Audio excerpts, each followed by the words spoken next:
Hey guys, welcome back. In the video நம்ம வந்து Moto G40 and G60 smart use பண்ணுறீங்கன்னா இந்த smart ஃபோனோட software features tips and tricks தான் பார்க்க போகிறோம். அண்ட் நீங்கள் நம்ம சேனலுக்கு தான் ஃபஸ்ட் டைம் வந்துருக்கீங்கன்னா வீடியோ பாருங்கள், பார்த்துட்டு பிடிச்சிருந்தா மறக்காமல் சப்ஸ்கிரைப் பண்ணிக்கோங்க. இப்போ வாங்க வீடியோக்குள்ளே போகலாம். G40 தான் வந்து நம்ம இப்போ யூஸ் பண்ணிட்டு இருக்கோம். இதான் வந்து கொஞ்சம் அஃபோர்டபுளான ப்ரைஸ் ப்ராக்கெட்டில் செல் பண்ணிட்டு இருக்காங்க. அண்ட் இது வந்து ஒரு வேல்யூ ஃபார் மணி ஸ்மார்ட் ஃபோனாகவும் இருக்கு. அண்ட் நீங்கள் வந்து G40 யூஸ் பண்ணுறீங்களா இல்லை G60 யூஸ் பண்ணுறீங்களான்னு மறக்காமல் கீழே கமெண்ட்டில் மென்ஷன் பண்ணுங்கள். ஃபர்ஸ்ட் இந்த ஸ்மார்ட் ஃபோனோட ஹைலைட்டிங் ஃபீச்சரே வந்து அந்த 120 ஹெர்ட்ஸ்க்கான ரெஃப்ரெஷ் ரேட் தான்.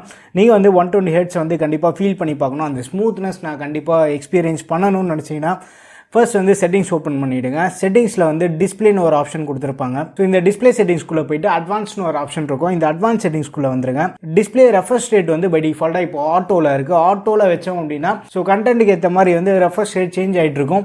இதை நீங்கள் 120 ஹெர்ட்ஸில் செட் பண்ணிட்டீங்கன்னா பை டிஃபால்ட்டாகவே வந்து 120 ஹெர்ட்ஸில் ஒர்க் ஆகும். 120 ஹெர்ட்ஸில் யூஸ் பண்ணும்போது பேட்டரி கொஞ்சம் சீக்கிரமாக ட்ரைன் ஆகிற மாதிரி இருக்கும். அதை வந்து நீங்கள் பார்த்துக்கோங்க. ரொம்ப அதிகமாக ட்ரைன் ஆகிற மாதிரி இருந்தீங்கன்னா நீங்கள் ஆட்டோவில் செட் பண்ணி பாருங்கள். ஆட்டோவில் உங்களுக்கு பேட்டரி லைஃப் நல்லா இருக்குன்னா ஆட்டோலேயே வந்து நீங்கள் செட் பண்ணி யூஸ் பண்ணுங்க. இல்ல ஆட்டோமோட்டிவ் வந்து நீங்க அதிகமாக பேட்டரி ட்ரைன் நோட்டீஸ் பண்றீங்க அப்படின்னா 60 ஹெர்ட்ஸ்ல வந்து நீங்க செக் பண்ணி பாருங்க. பட் 60 ஹெர்ட்ஸ்ல வந்து அந்த அளவுக்கு வந்து ஸ்மூத்னஸ் இருக்காது. இப்போ வந்து நம்ம 120 ஹெர்ட்ஸ்ல யூஸ் பண்ணலாம். அதுக்கு அடுத்து மோட்டோல சிம்பிளா கஸ்டமைஸ் பண்றதுக்கு ஒரு சூப்பரான ஆப் கொடுத்திருக்காங்க. மோட்டோ அப்படின்னு ஒரு ஆப் இருக்கும். ஸோ இந்த ஆப் வந்து பை டிஃபால்ட்டா ப்ரீலோடடா நம்மளுக்கு கொடுத்திருக்காங்க. இந்த ஆப்குள்ள போயிடுங்க. இந்த ஆப்குள்ள வந்ததுக்கு அப்புறமா personalizeன்னு ஒரு ஆப்ஷன் கொடுத்திருப்பாங்க. இந்த personalizeக்குள்ள போயிட்டு ஸ்டைல்ஸ் wallpaperன்னு இருக்கும். நீங்க ஸ்டைல்ஸ்குள்ள போயிட்டீங்கன்னு வெச்சுக்கோங்க. ஸோ ஆப் ஐகான்லாம் இருக்கு பாத்தீங்களா? ஆப் ஐகான் வந்து நம்ம இங்க இருந்தே வந்து கஸ்டமைஸ் பண்ணலாம். உங்களுக்கு எப்படி தேவைப்படுதுன்னு பார்த்துட்டு அதை வந்து நீங்க செலக்ட் பண்ணி அப்ளை கொடுத்துருங்க. அப்ளை கொடுத்ததுக்கு அப்புறமா அந்த ஆப் ஐகான் வந்து சேஞ்ச் ஆயிருக்கும். அது வந்து நம்மளால ஃபீல் பண்ண முடியும். அதுக்கப்புறமா வந்து வால்பேப்பர்ஸ் இருக்கும். வால்பேப்பர்ஸ்லேயே வந்து இன்டராக்டிவ் வால்பேப்பர்ஸ், அதான் நம்ம லைவ் வால்பேப்பர்ஸ்னு சொல்லுவோம் பாத்தீங்களா? ஸோ அந்த இன்டராக்டிவ் வால்பேப்பர்ஸ் உங்களுக்கு தேவைப்படுதுன்னா நீங்க இங்க இருந்து செட் பண்ணிக்கலாம். அதுக்கப்புறமா வந்து கெஸ்டர்னு ஒரு ஆப்ஷன் கொடுத்துருப்பாங்க. இந்த கெஸ்டர் மோடுக்குள்ள வந்துருங்க. கெஸ்டர் மோட்ல வந்து குயிக் கேப்சர்னு ஒரு ஆப்ஷன் இருக்கும். ஸோ இப்போ இந்த குயிக் கேப்சரை வந்து நீங்கள் எனேபிள் பண்ணிவிட்டு ஃபோனை வந்து லைட்டாக இப்படி ட்விஸ்ட் பண்ணாலே போதும். ட்விஸ்ட் பண்ணதுக்கப்புறமா நம்மளுக்கு கேமரா ஆப் வந்து இமீடியட்டாக ஓப்பன் ஆகிடும். அதே மாதிரி அந்த கேமரா ஆப்குள்ளேயே திருப்பி ட்விஸ்ட் பண்ணிங்கன்னா ஃப்ரண்ட் கேமரா ஓப்பன் ஆகும். ஸோ இது வந்து ரொம்ப ஒரு ஹேண்டியான ஃபீச்சர். இதை வந்து நீங்கள் மறக்காமல் செக் பண்ணி பாருங்கள். அதுக்கப்புறமா வந்து ஃபாஸ்ட் டாச்னு ஒரு ஆப்ஷன் இருக்கும். ஃபாஸ்ட் டாச் நம்ம எனேபிள் பண்ணிட்டோம்னு வச்சுக்கோங்க. ஃபோனை வந்து லைட்டாக ஷேக் பண்ணாலே போதும், நம்மளுக்கு வந்து டார்ச் லைட் எனேபிள் ஆகும். அண்ட் இப்போ திரும்பி வந்து அதே மாதிரி நம்ம ஃபோனை ஷேக் பண்ணோம்னு வச்சுக்கோங்க, டார்ச் லைட் வந்து ஆஃப் ஆகிடும். இது வந்து நீங்கள் செக் பண்ணி பாருங்கள். 3 ஃபிங்கர் ஸ்க்ரீன்ஷாட்னு ஒரு ஆப்ஷன் இருக்கும். இந்த 3 ஃபிங்கர் ஸ்க்ரீன்ஷாட் எப்படின்னா இதை வந்து நீங்கள் எனேபிள் பண்ணிவிடுங்க. ஸோ இந்த ஸ்க்ரீனை வந்து நம்ம 3 ஃபிங்கரால் லைட்டாக டச் பண்ணாலே போதும், ஸ்க்ரீன்ஷாட் எடுத்துடும். நீங்கள் வந்து புல் பண்ணணுன்ற அவசியம் இல்லை. ஸோ இந்த ஆப்ஷனை வந்து நீங்கள் செக் பண்ணி பாருங்கள். அதுக்கப்புறமா வந்து லிஃப்ட் டு அன்லாக்னு ஒரு ஆப்ஷன் இருக்கும். இந்த லிஃப்ட் டு அன்லாக் நீங்கள் எனேபிள் பண்ணிவிடுங்க. இப்போ வந்து ஃபோனை நம்ம லிஃப்ட் பண்ணாலே வந்து ஸ்க்ரீன் வேக்கப் ஆகும். ஸோ இந்த ஆப்ஷன் உங்களுக்கு தேவைப்படுதுன்னா நீங்கள் யூஸ் பண்ணி பாருங்கள். அதுக்கப்புறமா ஃப்ளிப் ஃபார் டிஎன்டின்னு ஒரு ஆப்ஷன் கொடுத்துருப்பாங்க. இதை நீங்கள் எனேபிள் பண்ணிவிட்டு ஸோ இப்போ வந்து நம்ம டிஎன்டி மோட் வந்து டிசேபிள் பண்ணிட்டோம். ஃப்ளிப் ஃபார் டிஎன்டியை வந்து நம்ம எனேபிள் பண்ணியிருக்கோம். இப்போ ஃபோன் வந்து நம்ம நார்மலாக இப்படி ஃப்ளிப் பண்ணாலே போதும், டிஎன்டி மோட் வந்து எனேபிள் ஆகிடும். ஸோ இந்த ஃபீச்சர் உங்களுக்கு தேவைப்படுதுன்னா இதை எனேபிள் பண்ணிக்கோங்க. அதுக்கப்புறமா வந்து பிக்கப் டு சைலன்ஸ்னு ஒரு ஆப்ஷன் இருக்கும். ஸோ இதை நீங்கள் எனேபிள் பண்ணிட்டீங்கன்னா சப்போஸ் வந்து நீங்கள் டேபிள் மேலே வச்சிருக்கப்போ ஃபோன் ரிங் ஆகிட்டு இருக்குன்னா நீங்கள் ஃபோனை பிக்கப் பண்ணதுக்கப்புறமாவே அந்த ரிங்கிங் வந்து சைலன்ஸ் ஆகிடும். இதையும் வந்து நீங்கள் செக் பண்ணி பாருங்கள். அதுக்கப்புறமா வந்து ஸ்வைப் டு ஸ்பிளிட்னு ஒரு ஆப்ஷன் கொடுத்துருக்காங்க. இது வந்து நீங்கள் எனேபிள் பண்ணிங்க. எனேபிள் பண்ணிவிட்டு அலோவ் கொடுத்துருங்க. ஸோ ஸ்பிளிட் ஸ்க்ரீன் வந்து நம்ம ரொம்ப ஈஸியாக வந்து ஆக்சஸ் பண்ணலாம். நீங்கள் ஒரு ஆப்பில் இருந்துட்டு ஃபிங்கரை வந்து கார்னர்லேருந்து சென்டருக்கு எடுத்துகிட்டு போய் திருப்பி நீங்கள் ஸ்வைப் பண்ணாலே போதும். ஸோ நம்மளுக்கு வந்து இந்த ஸ்பிளிட் ஸ்க்ரீன் ஓப்பன் ஆகிடும். அதுக்கப்புறமா இந்த மோட்டோ ஆப்பில் கீழே ஸ்க்ரால் டவுன் பண்ணி வந்தோன்னா டிஸ்பிளேன்னு ஒரு ஆப்ஷன் இருக்கும். இந்த டிஸ்பிளே கிளிக் பண்ணிவிடுங்க. இங்கே வந்து பீக் டிஸ்பிளேன்னு ஒரு ஆப்ஷன் கொடுத்துருப்பாங்க. இந்த பீக் டிஸ்பிளேல செட்டிங்ஸ் இருக்கும். டேப் டு வேக்னு ஒரு ஆப்ஷன் இருக்கும். ஃபோன் ஆஃபில் இருக்கும்போது நம்ம டேப் பண்ணாலே வந்து ஸ்க்ரீன் வேக்கப் ஆகும். அப்படியே அந்த ஆப் வந்து நீங்கள் ஸ்வைப் பண்ணிட்டு போனீங்கனாலே போதும், டேரெக்டாக அந்த ஆப் வந்து உங்களுக்கு ஓப்பன் ஆகிடும். அதுக்கப்புறமா அட்டென்டிவ் டிஸ்பிளேன்னு ஒரு ஆப்ஷன் கொடுத்துருக்காங்க. இது எதுக்காகன்னு பார்த்தோன்னா நீங்கள் நார்மலாக ஃபோன் ஸ்க்ரீன் ஆஃப் ஆகிறதுக்காக ஒரு டைம் செட் பண்ணியிருப்பீங்க. 30 செகண்ட்ஸ் வந்து நீங்கள் ஃபோனை யூஸே பண்ணல அப்படின்னா ஸ்க்ரீன் ஆஃப் ஆகும். அட்டென்டிவ் டிஸ்பிளே நம்ம எனேபிள் பண்ணிட்டோம்னா நீங்கள் ஃபோன் பார்த்துட்டு இருக்கப்போ ஃபோனோட டிஸ்பிளே வந்து ஸ்லீப் ஆகாது. ஸோ அதுக்காக இந்த அட்டென்டிவ் டிஸ்பிளே இருக்குது. இதையும் வந்து செக் பண்ணி பாருங்கள். அதுக்கப்புறமா இப்போ வந்து செட்டிங்ஸ் ஓப்பன் பண்ணிவிடுங்க. செட்டிங்ஸ் ஓப்பன் பண்ணதுக்கப்புறமா பேட்டரின்னு ஒரு ஆப்ஷன் கொடுத்துருப்பாங்க. இந்த பேட்டரி செட்டிங்ஸ்குள்ளே போயிடுங்க. பேட்டரி செட்டிங்ஸ்குள்ளே போனதுக்கப்புறமா ஆப்டிமைஸ்டு சார்ஜிங்னு ஒரு ஆப்ஷன் இருக்கும். இதுக்குள்ளே வந்துருங்க. இதுக்குள்ளே வந்ததுக்கப்புறமா யூஸ் ஆப்டிமைஸ் சார்ஜிங் வந்து யூஸ் பண்ணி பாருங்கள். இது எனேபிள் பண்ணதுக்கப்புறமா 80% வரைக்கும் நம்ம ஃபோன் வந்து சீக்கிரமாக சார்ஜ் ஆகும். 80லேருந்து 100% வரைக்கும் சார்ஜிங் ஸ்பீடு வந்து ரேப்பிடாக கம்மியாயிடும். ஏஐ வந்து இந்த இடத்துல கண்ட்ரோல் பண்ணும். அதுக்கப்புறமா இந்த பேட்டரி செட்டிங்கில் வந்து பேட்டரி பர்சன்டேஜ்னு ஒரு ஆப்ஷன் இருக்கும். இதை நம்ம எனேபிள் பண்ணுறதுனால நம்மளுக்கு மேலே வந்து அந்த பேட்டரி பர்சன்டேஜ் எனேபிள் ஆகிருக்கும். இது வந்து நீங்கள் செக் பண்ணி பாருங்கள். அதுக்கப்புறமா வந்து ஓவர் சார்ஜ்க்கான ப்ரொடக்ஷன் வந்து கொடுத்துருக்காங்க. இந்த ஓவர் சார்ஜ் ப்ரொடக்ஷன் வந்து மறக்காமல் நீங்கள் எனேபிள் பண்ணிக்கோங்க. சப்போஸ் நீங்கள் வந்து ஃபோன் சார்ஜ் போட்டு மறந்து தூங்கிட்டீங்கன்னா கூட இந்த ஓவர் சார்ஜிங் ப்ரொடெக்ஷன் வந்து நம்மளுக்கு கண்டிப்பாக ஹெல்ப் பண்ணும். ஸோ இது உங்களுக்கு தேவைப்படுதுன்னா யூஸ் பண்ணி பாருங்கள். அதுக்கப்புறமா வந்து செக்யூரிட்டின்னு ஒரு ஆப்ஷன் இருக்கும். இந்த செக்யூரிட்டிக்குள்ளே வந்துருங்க. ஃபிங்கர் பிரிண்ட்னு ஒரு ஆப்ஷன் கொடுத்துருப்பாங்க. இந்த ஃபிங்கர் பிரிண்ட்குள்ளே போய்ட்டு நீங்கள் ஃபோன் பாஸ்வேர்ட் மட்டும் செட் பண்ணிவிடுங்க. ஸோ ஃபோன் பாஸ்வேர்ட் கொடுத்துட்டு உள்ளே வந்துட்டு ஆட் ஃபிங்கர் பிரிண்ட் கொடுத்துட்டிங்கன்னா ஸோ ஃபோனோட ஃபிங்கர் பிரிண்ட் வந்து நம்ம எனேபிள் பண்ணி யூஸ் பண்ணலாம். ஸோ இப்போ வந்து செட்டிங்ஸில் ஆக்சசிபிலிட்டி செட்டிங்ஸ் இருக்கும். இந்த ஆக்சசிபிலிட்டி செட்டிங்ஸ்குள்ளே வந்துருங்க.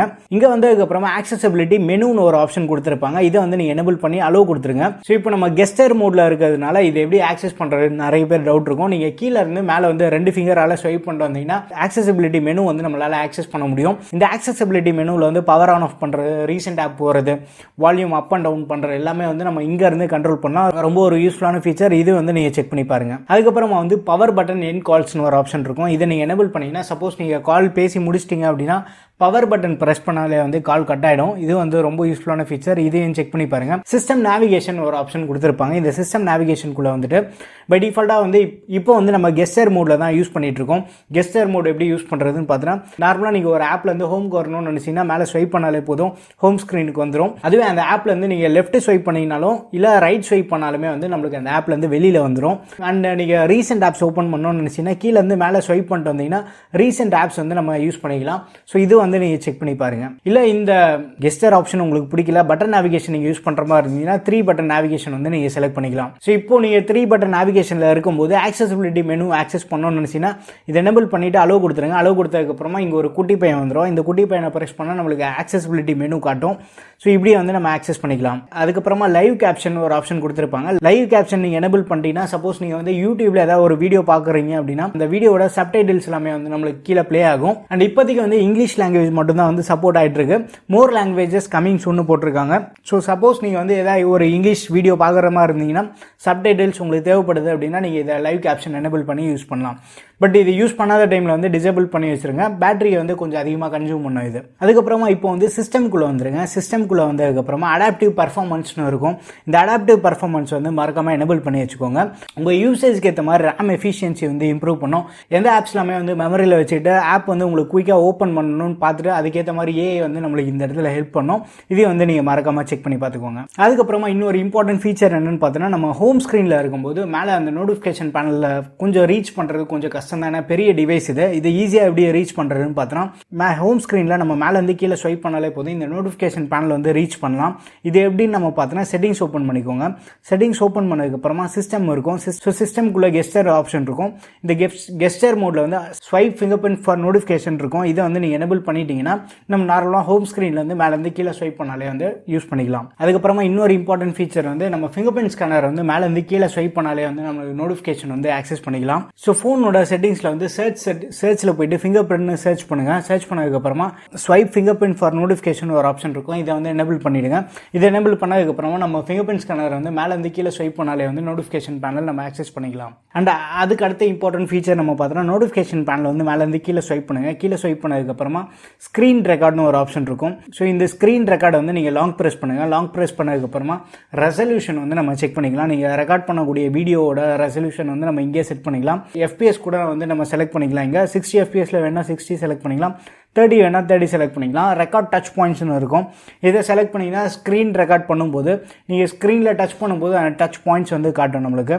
இது தேவையில்லை அப்படின்னா இதை வந்து டிசேபிள் பண்ணிக்கலாம். ஸோ இது வந்து நீங்கள் செக் பண்ணி பாருங்கள். அதுக்கப்புறமா கேமரா நீங்கள் ஆப் ஓப்பன் பண்ணுங்கள். கேமராவில் வந்து அந்த 64 மெகா பிக்சல் எப்படி ஷூட் பண்ணுறது நிறைய பேர் டவுட் இருக்கும். இங்கே ஒரு 3 டாட் கொடுத்துருப்பாங்க பாட்டமில். இதை கிளிக் பண்ணதுக்கப்புறமா இங்கே வந்து அல்ட்ரா ரெசல்யூஷன் 64 MPன்னு ஒரு ஆப்ஷன் இருக்கும். இதை கிளிக் பண்ணிங்கன்னா நீங்கள் வந்து 64 மெகா பிக்சலில் வந்து ஃபோட்டோஸ் எடுத்துக்கலாம். டூவல் கேப்சர் மோட்னு ஒன்று இருக்குது. டூவல் கேப்சர் மோடில் வந்து சைமல்டேனியஸாக ரியர் கேமரா அண்ட் ஃப்ரண்ட் கேமராலாம் நம்மளால் வீடியோ ஷூட் பண்ண முடியும். இது வந்து செக் பண்ணி பாருங்கள். அதுக்கு அடுத்த ஆப்ஷன் வந்து வீடியோன்னு ஒரு ஆப்ஷன் கொடுத்துருப்பாங்க. வீடியோக்குள்ளே போயிடுங்க. வீடியோக்குள்ளே போனதுக்கப்புறமா சின்னதாக வந்து ஒரு ஆரோ மார்க் மாதிரி இருக்கும். இந்த ஆரோ மார்க் செலக்ட் பண்ணிவிட்டு நீங்கள் ஆஸ்பெக்ட் ரேஷியோ செலக்ட் பண்ணிக்கலாம். எந்த ஆஸ்பெக்ட் ரேஷியோவில் வீடியோ எடுக்கணும்னு. அதுக்கப்புறமா ஸ்டெபிலைசேஷன் வேணும்னா ஸ்டெபிலைசேஷன் எனேபிள் பண்ணிக்கலாம். அண்ட் ரெசல்யூஷன் நம்ம இங்கேருந்து செக் பண்ணிக்கலாம். 4Kல 30 FPSல ஷூட் பண்ண முடியும். ஃபுல் HD அந்த 1080pல நம்ம பார்த்தோன்னா 60 FPS வரைக்கும் மேக்ஸிமம் நம்மளால் ஷூட் பண்ண முடியும். அண்ட் இன்னொரு ஆப்ஷன் நம்ம பார்த்தோன்னா மைக் வந்து வீடியோ ரெக்கார்ட் பண்ணும்போது ஆடியோ உங்களுக்கு சேர்த்து ரெக்கார்ட் பண்ணுமா வேண்டாமான்றதுக்கு வந்து நம்ம இங்கேருந்து பார்த்துக்கலாம். ஸோ இது வந்து ரொம்ப யூஸ்ஃபுல்லான ஃபீச்சர், செக் பண்ணி பாருங்கள். So Moto G40 and G60 features எல்லாமே வந்து உங்களுக்கு கண்டிப்பாக பிடிச்சிருக்கும்னு நினைக்கிறேன். வீடியோ பிடிச்சிருந்தா லைக் பண்ணுங்கள். இன்னும் நம்ம சேனலுக்கு நீங்கள் சப்ஸ்கிரைப் பண்ணலன்னா மறக்காமல் சப்ஸ்கிரைப் பண்ணிக்கோங்க. அண்ட் இந்த மாதிரி ஸ்கின் வந்து உங்கள் ஸ்மார்ட் ஃபோனுக்கு நீங்கள் எதாவது ட்ரை பண்ணணும்னு நினச்சிங்கன்னா ஸ்கின்னோட லிங்க் வந்து கீழே டிஸ்கிரிப்ஷனில் கொடுத்துருக்கேன். நம்மளுக்கு இந்த ஸ்கின் வந்து கேஜெட்ஸ்லேருந்து ப்ரொவைட் பண்ணியிருக்காங்க. அண்ட் கூப்பான் கோடு வந்து கொடுத்துருக்கேன். உங்களுக்கு தேவைப்படுது அப்படின்னா அந்த கூப்பான் கோட் நீங்கள் யூஸ் பண்ணிங்கன்னா 10% டிஸ்கவுண்ட் கிடைக்கும். அடுத்த ஒரு வீடியோவில் சந்திப்போம். பை.